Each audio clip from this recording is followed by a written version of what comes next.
Muy buenas tardes, de nuevo Voz Libertaria de Venezuela. Hoy, tercer programa de Resistencia Ciudadana. Quiero agradecerle, por supuesto, a todos los suscriptores que nos apoyan en nuestro canal. Agradecerle infinitamente. Sin ustedes, esta ventana de la Voz de la Libertad no sería posible. Y quiero recordarles a todos aquellos que no se han suscrito que lo pueden hacer a través de la campanita, y les recuerdo que es sumamente gratuito. En Resistencia Ciudadana es conducido por nuestro gran amigo Iván Ballestero, plomo parejo, y quien les habla, Luis Ortiz. Como les habíamos prometido el pasado programa, dijimos que a partir del tercero íbamos a contar con invitados, pero el de hoy es un invitado extremadamente especial. Iván, yo quisiera pues que antes de presentarlo, que tú le des también la bienvenida.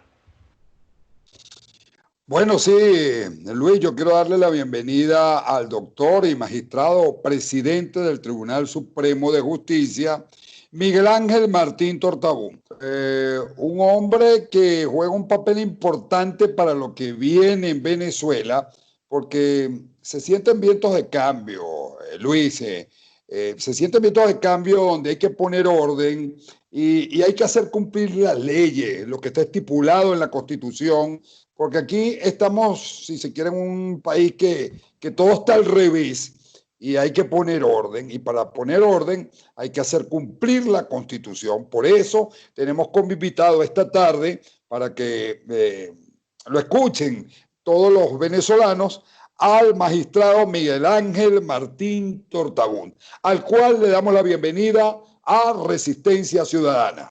Bienvenido, magistrado Miguel Martínez. Gracias por esta invitación y bueno, todas las bendiciones para nuestro pueblo y que pronto tengamos el retorno a nuestra patria en democracia. Bueno, empezamos porque hemos recibido muchísimas, pero muchísimas llamadas, preguntas por mi Facebook, por mi WhatsApp, infinidades de preguntas. Oye, pregunta al magistrado, yo digo, estén pendientes porque vamos a tratar de sacarle el mayor provecho, porque Venezuela está pendiente de lo que señalaba mi compañero Iván Ballestero. La primera pregunta, magistrado presidente del TCJ legítimo. El 21 de julio del 2017 fue juramentado el tribunal que usted preside dignamente, el Tribunal Supremo de Justicia legítimo, como lo llamamos los venezolanos y el mundo entero.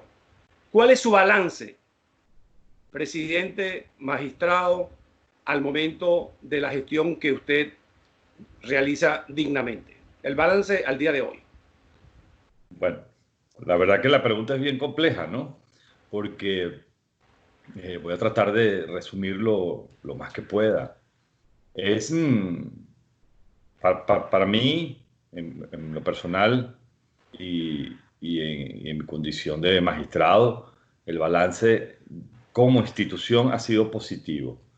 Porque a pesar de la adversidad y a pesar de la indiferencia, nosotros hemos adversado a un régimen y hemos sembrado el piso político de la deslegitimación del régimen criminal de Maduro.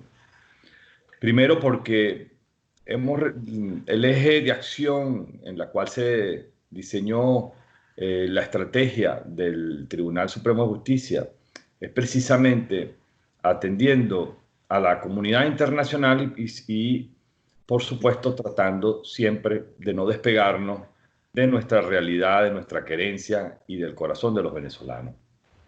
Nosotros estamos conscientes de que nuestro origen es el plebiscito, en la cual 7.680.000 venezolanos le pidieron a la Asamblea Nacional renovar a los poderes públicos, entre otras peticiones. Se hizo una renovación de los poderes públicos designando a los magistrados. Fuimos perseguidos, hemos sido objeto de mucha ataque, seguiremos teniendo ataque en la medida que nosotros, como dice el dicho, el árbol que da fruto es al que más le tiran piedra. Nosotros hemos delegitimado al régimen desde el punto de vista jurisdiccional mediante sentencias que han sido emblemáticas y que todas y cada una de nuestras sentencias han sido comunicadas, han sido enviadas a la comunidad internacional. Cuando me refiero a la comunidad internacional, me refiero a las embajadas de todos los países que conforman la Organización de Estados Americanos. Por supuesto, también al secretario general Luis Almagro. También lo hemos enviado a la Organización de las Naciones Unidas, a la Unión Europea, y hemos hecho un fuerte impulso a las cancillerías amigas. Digo, amigas de la democracia por Venezuela. Estados Unidos, a través del Departamento de Estado, Colombia, su Cancillería, Brasil, entre otros países. Y hemos tenido una gran receptividad. El contenido de nuestras decisiones después ha sido producto de unas reuniones en la cual en algunos organismos como Departamento de Estado y en otras cancillerías se preguntan de qué se trata. Yo voy a poner solo algunas como ejemplo, ¿no? La primera sentencia que nosotros emitimos que en la Sala Constitucional está relacionado con la Asamblea Nacional Constituyente. Y nosotros, por la mano de Dios, visionamos algo y declaramos el fraude constitucional porque observamos que el propósito de la Asamblea Nacional Constituyente no es como lo dice nuestra Constitución, que es redactar una nueva Constitución, sino que era controlar el poder. Nosotros observamos cómo esa declaratoria de fraude constitucional que es continuado todavía está vigente. Pero esto propició o contribuyó de alguna manera a que se deslegitimara la Asamblea Nacional Constituyente para mantener la institucionalidad de la Asamblea Nacional. Y el tiempo nos ha dado la razón. Primero porque esta Asamblea Nacional Constituyente renombró poderes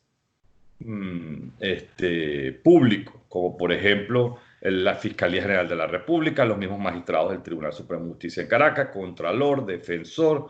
Después comenzó a dictar leyes, es decir, le fueron quitando las competencias que de acuerdo a la Constitución le corresponden al Poder Legislativo a una entidad que no está autorizada para eso.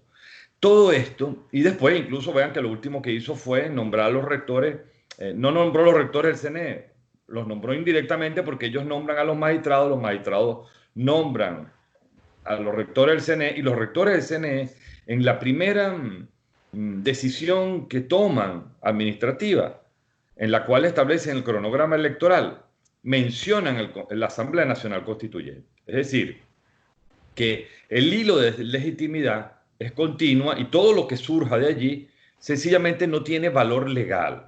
Esto es importante para la comunidad internacional y por supuesto para nosotros los venezolanos, porque automáticamente le dan la espalda a estas actuaciones, no tienen validez y se propende a imponer sanciones a quienes han contribuido y han sido copartícipes de ese fraude.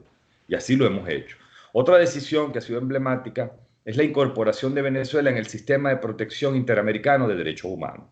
Recordemos que el señor Chávez, a manus militares, decidió sacarnos del sistema de protección de derechos humanos y resulta que los venezolanos no tenemos en Venezuela ningún acceso a la protección de derechos humanos y nosotros establecimos que había una violación al derecho natural, emitimos esta decisión y fuimos a la Corte Interamericana de Derechos Humanos y a la Comisión Interamericana de Derechos Humanos a reunirnos con los altos comisionados y con los miembros de la Corte Interamericana, entregándoles el documento, la sentencia, como efecto de la notificación y pidiéndoles que por favor atiendan a los venezolanos en materia de derechos humanos. Esto ha sido importante también. En otra decisión activamos el derecho a la resistencia civil, que tiene que ver con el programa de ustedes. ¿Por qué? Hicimos un estudio del artículo 350 de la Constitución venezolana, que por cosas de la vida es la segunda vez que está previsto en una Constitución venezolana. La primera fue en la de 1811. donde había una normativa referida a la resistencia civil y ahora en la Constitución de 1999. Este derecho a la resistencia civil nace precisamente de los ideales de Henry Thoreau en la ciudad de Concord, aquí en los Estados Unidos, cuando comenzó la independencia de los Estados Unidos. Incluso después se produjo la Declaración de Filadelfia, pero tiene sus orígenes en esa doctrina, sustentada también en Mahatma Gandhi, Martin Luther King, es decir, son los ideales de nuestro libertador Simón Bolívar, el gran hombre de América. Es decir, y la intención era, como en efecto fue, establecer que los ciudadanos, investidos o no de autoridad, tienen el derecho a resistirse. Eso significa que los ciudadanos primero desconocen, después desobedecen y después se resisten. Y esta resistencia es la que ha permitido que avancemos en la lucha, porque la comunidad internacional escucha a la resistencia civil. La resistencia civil tiene muchas manifestaciones en nuestras ciudades, en nuestros pueblos, en los medios en las redes sociales, en los medios de comunicación que no están secuestrados, en los comunicadores que no están secuestrados y en los políticos que no están secuestrados. Entonces, todo esto hace una resistencia civil que la lectura lo revisan la comunidad internacional. Otra sentencia fue el caso de varias sentencias que dictó la Sala Electoral en la cual se estableció cómo, cuándo y en qué forma debían hacerse un proceso de elecciones en Venezuela para que sea verdaderamente libre. Mientras tanto, elección que se haga en Venezuela es una elección de la constituyente, es un fraude a la nación, en fin. Contra eso estamos luchando. Sobre eso quisiera, bueno, antes de darle el espacio. Pero deme un minuto para terminar. Y la otra acción que hemos actuado, que hemos direccionado, es la acción institucional, que ha sido muy dura, porque esa acción internacional implica ir ante la comunidad internacional a varios escenarios importantes y decir qué es lo que está pasando en Venezuela y cuáles son las posibles soluciones de Venezuela. Y también el hecho de que esto sea un Estado criminal, un Estado fallido criminal. Esto no le gustaba, nos encontramos con muchos tropiezos, todavía nos encontramos con muchos tropiezos cuando hablábamos de narcotráfico, de terrorismo, y no era Venezuela, el señor Maduro y su grupo no eran una simple dictadura. Iba mucho más allá, porque incluso decir que es una dictadura es hasta darle cierta beligerancia. Así es. Hay dictaduras que le hacen bien al pueblo y hay dictaduras que no lo hacen. En el caso del señor Maduro, por supuesto, eso no ocurre, nunca le va a hacer bien al pueblo. Por eso es que la única solución es darle calificación correcta, que es la de un Estado criminal, un Estado fallido y un Estado criminal. Y eso, bueno, ahora los actores políticos, como ustedes lo están escuchando, hasta lo están diciendo. Nosotros tenemos ya 3 años, 2 años y medio bajo esa narrativa en la Unión Europea, en todos los escenarios de la comunidad internacional que nos abren las puertas y que nosotros podemos acceder. Magistrado, antes de darle el pase de las preguntas a mi compañero Iván Ballesteros, voy a unir lo que usted acaba de expresar con la siguiente pregunta. Usted como presidente del Tribunal Legítimo de nuestro país, ¿cómo califica usted, presidente, el hecho de la convocatoria hecha por los rectores inconstitucionales, y yo los llamo ilegítimos, que están llamando elecciones parlamentarias para el 6 de diciembre? Yo le pregunto, ¿esto pudiera ser lo que ustedes los juristas llaman un fraude constituyente soberano? ¿Cómo lo califica usted? Bueno, eso es un proceso espurio desde su inicio. Secuestraron las actuaciones de la Asamblea Nacional y además pretenden hacer un proceso de elecciones que, repito, no tiene una base legal válida y eso no va a solucionar los problemas del país, porque aquí lo que tenemos que nosotros es elecciones libres, es libre del narcotráfico, libre del terrorismo, libre del crimen organizado y libre del señor Nicolás Maduro Moro y sus cómplices. Y no se trata solo de él. Recuerden que el tribunal declaró el vacío institucional del Poder Ejecutivo. Es todo el Poder Ejecutivo. No es que si sale el señor Maduro tiene que entrar a la vicepresidencia. No, porque todo eso fue objeto de un vacío, de una declaratoria de un vacío de poder con ocasión al caso de Odebrecht, donde se condenó a Nicolás Maduro Moro en un juicio autorizado por el Poder Legislativo venezolano y en la cual se le condenó por 2 delitos, el de corrupción y el de legitimación de capitales. Pero la consecuencia de ese juicio es la deslegitimación absoluta del señor Maduro y de todo el Poder Ejecutivo. Por lo tanto, ese proceso ese pseudo proceso electoral no es más que otra vías de hecho a la cual estamos acostumbrados los venezolanos y que tenemos que enfrentarlo con la resistencia ciudadana, desconociendo, desobedeciendo, resistiendo y seguir haciendo todo lo necesario para salir de este mal. No, señor, yo no lo puedo entender. Me cuesta creer. Iván Ballesteros. Quiero que Iván está concentrado allí en sus redes. Iván, el espacio para ti. Este es un programa de los dos. Lo que pasa es que he tenido muchos problemas con el internet. Yo casi no he podido escucharlo porque a cada ratico se cae. Sin embargo, déjame ver si me están escuchando ahorita. Sí. Para hacerle una pregunta al magistrado Martín Tortebún, que es lo siguiente.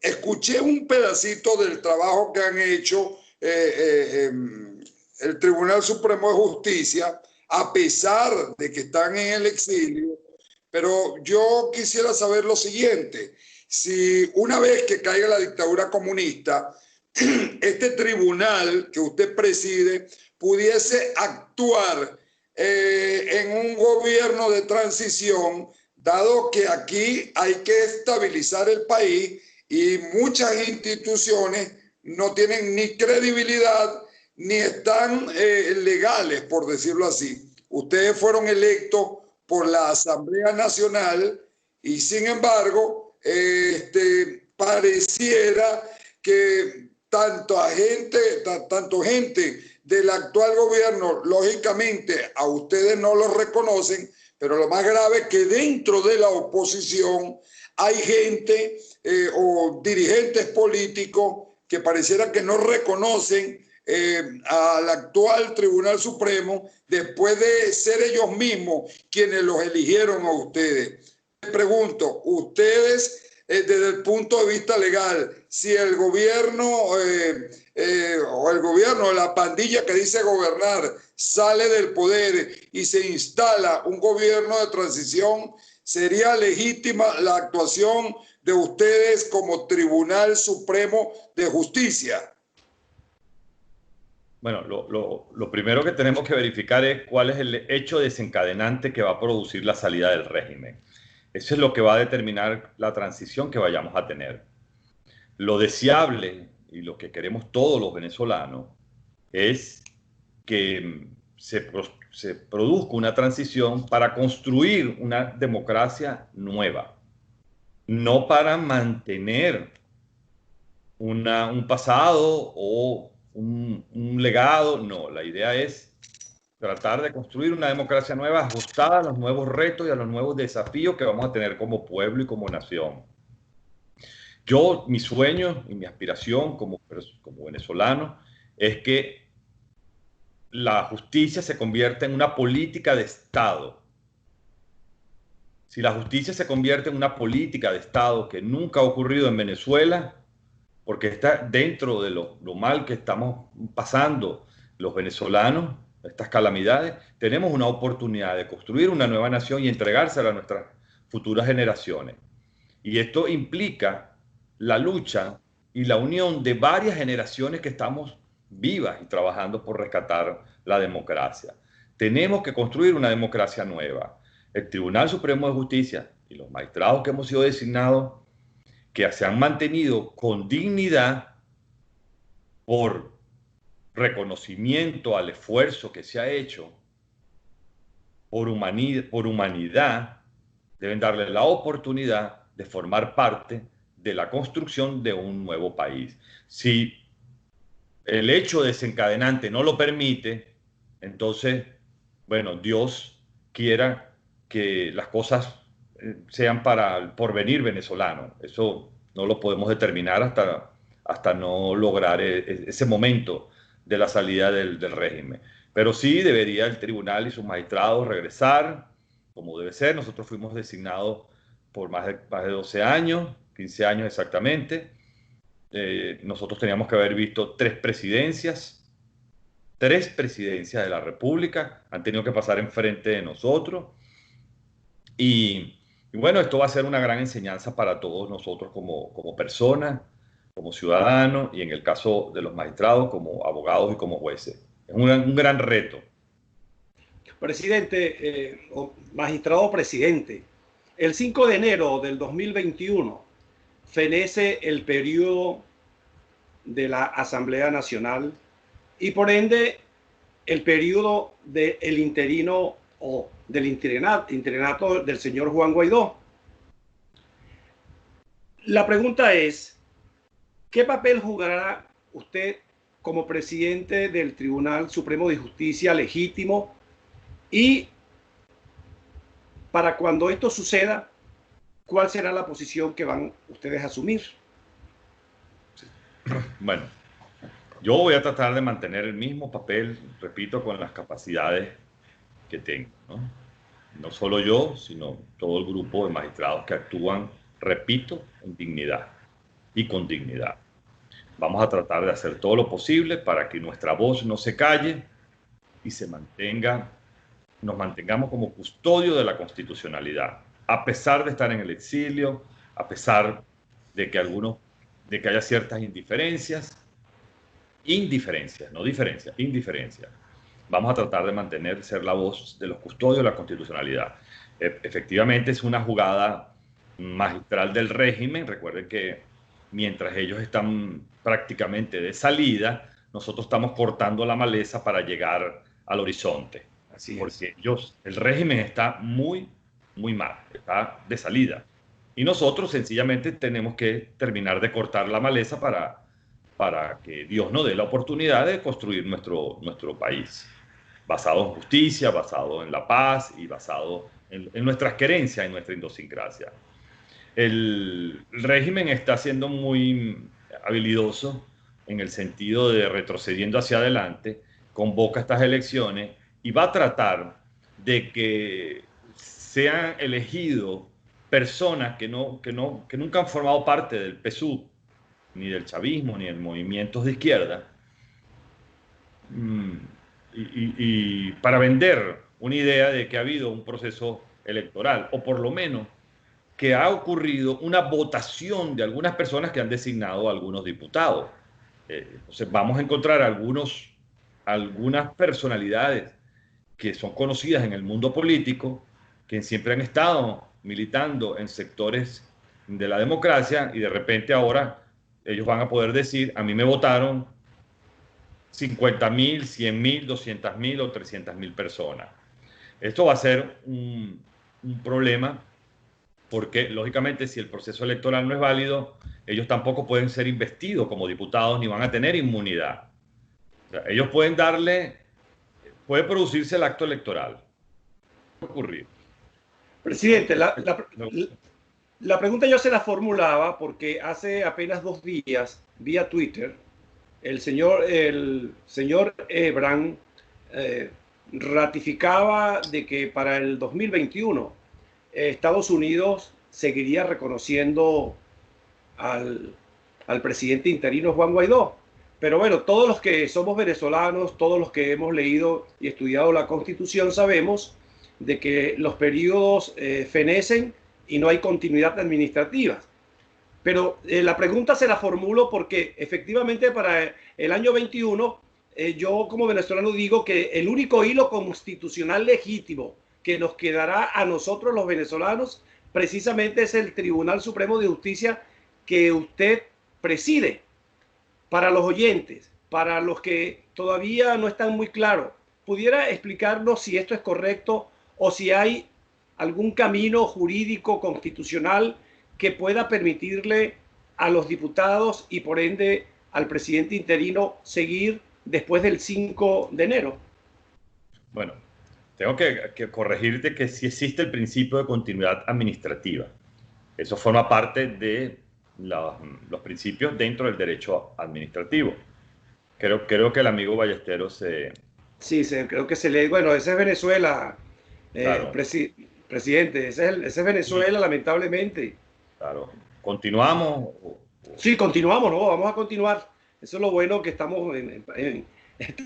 Aquí está de nuevo nuestro compañero Iván Ballesteros.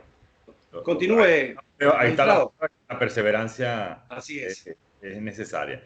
El principio de continuidad administrativa existe en el derecho venezolano y en el derecho internacional. Esto implica que no puede haber un vacío de poder en el sentido de que si una persona que ejerce un cargo público cesa por algún motivo, tiene que esperar entregárselo a la persona que corresponde, porque no puede haber un vacío institucional.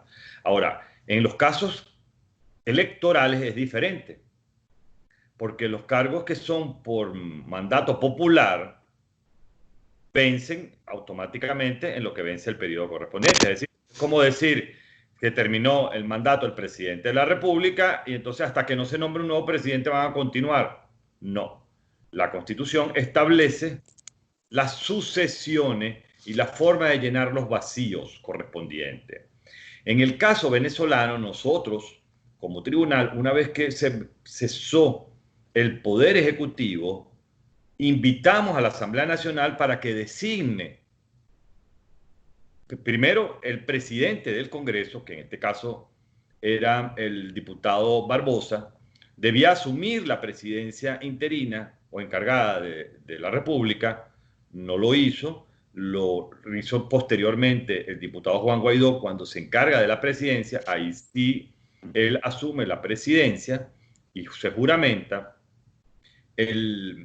automáticamente tenía que producirse un proceso de elecciones que era imposible porque no están las condiciones, y lo correcto, en mi opinión, porque ya entramos fuera de la caja, la pregunta es tuya, sale de la caja, no está dentro de la caja constitucional, estrictamente, o sea, no está definido qué hay que hacer, porque lo que hay que hacer no lo podemos hacer, porque lo correcto era que a los 30 días de haber asumido la presidencia, el presidente de la Asamblea ha debido producirse un proceso de elección.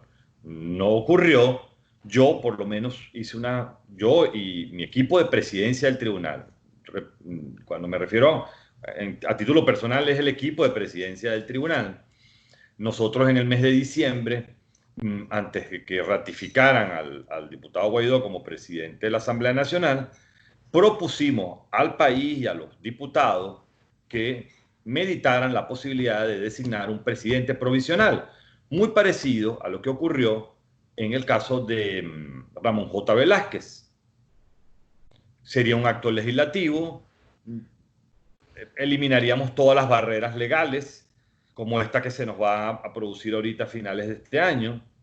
Por lo tanto, yo sé que algunos sectores políticos de la oposición están, cuando me refiero a la oposición, me refiero del gobierno interino. Fíjense cómo lo absurdo que es, ¿no? Estamos proponiendo la continuidad administrativa. Yo pienso que habría que estudiarlo muy bien, pero lo correcto es que haya un acto legislativo de la Asamblea Nacional que establezca qué va a ocurrir después del vencimiento del periodo de los diputados, porque es un mandato popular. Ya, perfecto. Bueno, Iván, nos faltan unos escasos 4 minutos para terminar la primera parte. ¿No me estás escuchando, Iván? ¿No me escuchas? Me gustaría pues que le formularan la última pregunta de esta primera parte al magistrado Miguel Ángel Martínez. Iván. Entiendo que Iván tiene... No he podido escuchar prácticamente nada porque a cada rato se cae la señal, y ahorita estoy pasando por ese problema. No puedo preguntarle nada. Casi no, prácticamente no he escuchado el programa. Bueno, yo lamento, bueno, muchísimo, Iván, pero entendemos que lamentablemente, pues, esa es nuestra terrible realidad, la realidad que viven allá todos los que están en Venezuela. Y bueno, seguimos allí haciendo el esfuerzo, pero que, bueno, estás allí participando. Ojalá que te llegue de nuevo. Bueno, me toca a mí entonces, para finalizar esta última parte, como le hemos dicho a todos los oyentes de Resistencia Ciudadana, y como lo habíamos prometido, que íbamos a tener pues un invitado de lujo, y no podía ser uno de mayor lujo pues que nuestro magistrado presidente del TCJ legítimo, el doctor Miguel Ángel Martínez. Bueno, ya el tiempo de la primera parte se nos ha terminado, Miguel Ángel. Vamos a finalizarlo y en el próximo, el segundo segmento, continuamos con más de las preguntas. ¿De acuerdo? ¿Cómo no, don Luis? Bueno, hasta la próxima.